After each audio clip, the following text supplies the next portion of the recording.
You, John Fitzgerald Kennedy, do solemnly swear. I, John Fitzgerald Kennedy, do solemnly swear. That you will faithfully execute the office of President of the United States. That I will faithfully execute the office of President of the United States. And will, to the best of your ability. And will, to the best of my ability. Preserve, protect, and defend the Constitution of the United States. Preserve, protect, and defend the Constitution of the United States. So help you God. So help me God.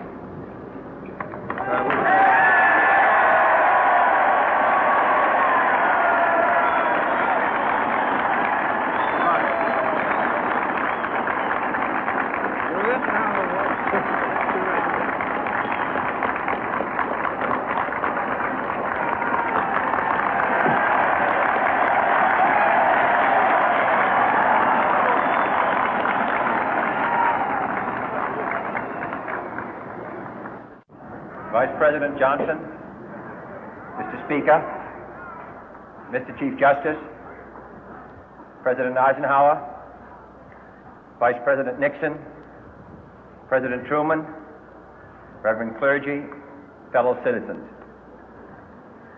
We observe today not a victory of party, but a celebration of freedom, symbolizing an end as well as a beginning, signifying renewal as well as change. For I have sworn before you and Almighty God the same solemn oath our forebears prescribed nearly a century and 3/4 ago.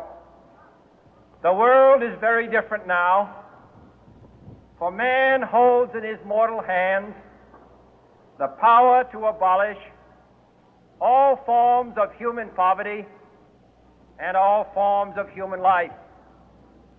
And yet the same revolutionary beliefs for which our forebears fought are still at issue around the globe.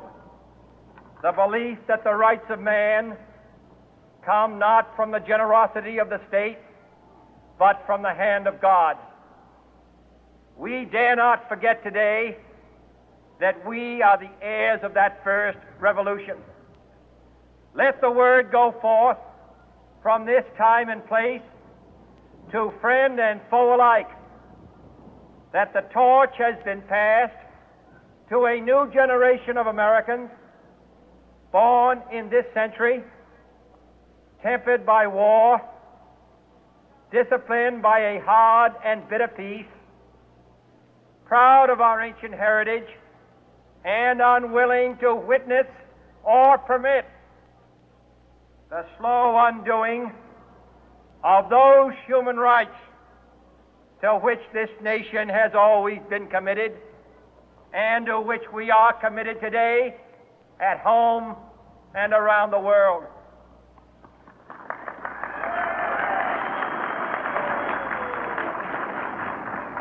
Let every nation know, whether it wishes us well or ill, that we shall pay any price, bear any burden, meet any hardship, support any friend, oppose any foe to assure the survival and the success of liberty.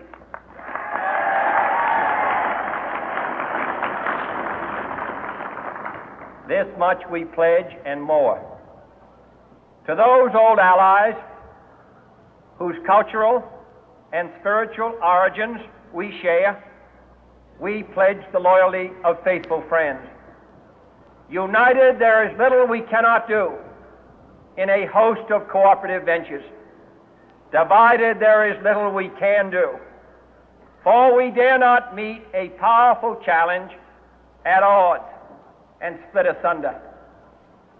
To those new states whom we welcome to the ranks of the free, we pledge our word that one form of colonial control shall not have passed away, merely to be replaced by a far more iron tyranny. We shall not always expect to find them supporting our view, but we shall always hope to find them strongly supporting their own freedom, and to remember that in the past, those who foolishly sought power by riding the back of the tiger ended up inside.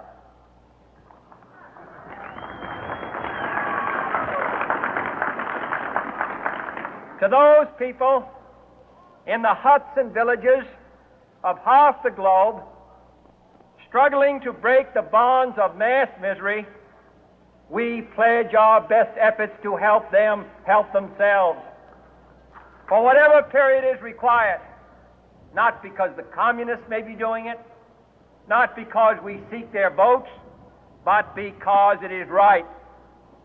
If a free society cannot help the many who are poor, it cannot save the few who are rich.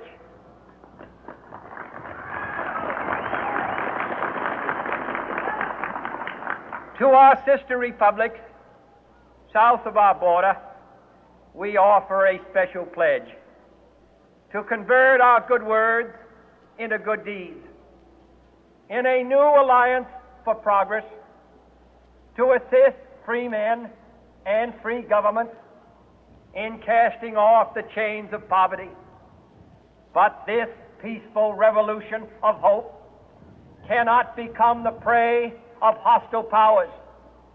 Let all our neighbors know that we shall join with them to oppose aggression or subversion anywhere in the Americas.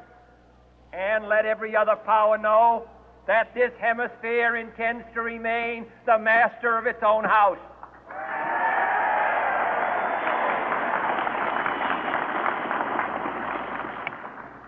To that World Assembly of Sovereign States, the United Nations, our last best hope, in an age where the instruments of war have far outpaced the instruments of peace, we renew our pledge of support to prevent it from becoming merely a forum for invective, to strengthen its shield of the new and the weak, and to enlarge the area in which its writ may run. Finally, to those nations who would make themselves our adversary, we offer not a pledge, but a request that both sides begin anew the quest for peace. Before the dark powers of destruction, unleashed by science, engulf all humanity in planned or accidental self-destruction, we dare not tempt them with weakness, for only when our arms are sufficient beyond doubt can we be certain beyond doubt that they will never be employed. But neither can two great and powerful groups of nations take comfort from our present course, both sides overburdened by the cost of modern weapons, both rightly alarmed by the steady spread of the deadly atom, yet both racing to alter that uncertain balance of terror that stays the hand of mankind's final war. So let us begin anew, remembering on both sides that civility is not a sign of weakness, and sincerity is always subject to proof. Let us never negotiate out of fear, but let us never fear to negotiate.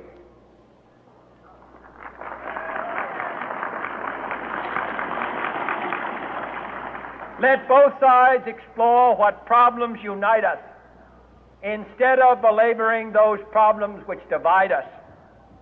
Let both sides, for the first time, formulate serious and precise proposals for the inspection and control of arms, and bring the absolute power to destroy other nations under the absolute control of all nations.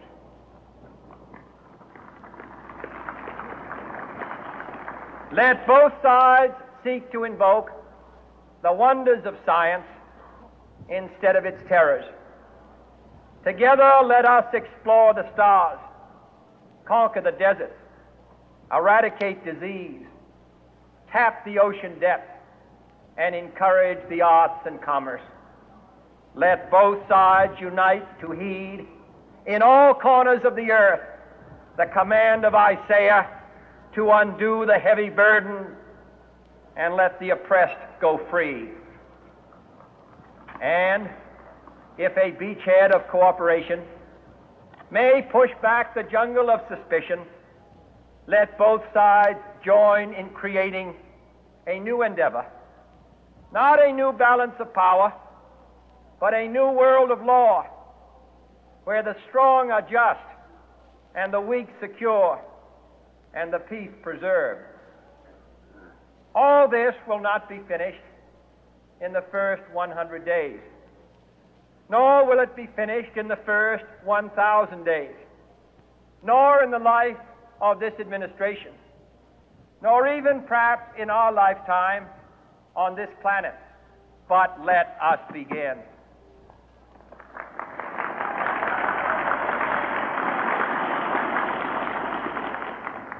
In your hands, my fellow citizens, more than mine, will rest the final success or failure of our course. Since this country was founded, each generation of Americans has been summoned to give testimony to its national loyalty. The graves of young Americans who answered the call to service surround the globe. Now the trumpet summons us again, not as a call to bear arms, though arms we need, not as a call to battle, though in battle we are, but a call to bear the burden of a long twilight struggle, year in and year out, rejoicing in hope, patient in tribulation, a struggle against the common enemies of man, tyranny, poverty, disease, and war itself. Can we forge against these enemies a grand and global alliance, north and south, east and west, that can assure a more fruitful life for all mankind? Will you join in that historic effort?